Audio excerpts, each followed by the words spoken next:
Isaac Newton ना किसी ओहदे पर फाइज था, ना उसके पीछे कोई हजूम था, ना वो स्टेज पर तकरीरें करता था। वो एक खामोश, संजीदा और तन्हाई पसंद इंसान था। सन 1665 में जब यूरोप में ताउन की वबा फैली तो यूनिवर्सिटियां बंद हो गईं। न्यूटन तालीम छोड़कर एक गांव चला गया, जहां उसने खुद को दुनिया के शोर से अलग कर लिया। यही तन्हाई उसकी सबसे बड़ी ताकत बन गई। इसी दौरान उसने कशिश सकल के उसूल पर गौर किया, हरकत के बुनियादी कवानीन तरतीब दिए और रोशनी के बारे में ऐसे नज़रियात पेश किए जिन्होंने साइंस की सिमत हमेशा के लिए बदल दी।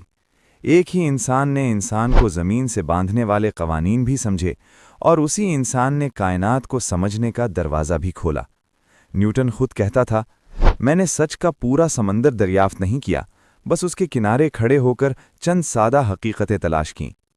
अपने ज़माने में लोग उसे अजीब और मगरूर समझते थे, मगर आज साइंस उसे जदीद दुनिया की बुनियाद मानती है। आइंस्टाइन के मुताबिक अगर न्यूटन ना होता तो इंसान इल्म के अंधेरे में भटकता रहता।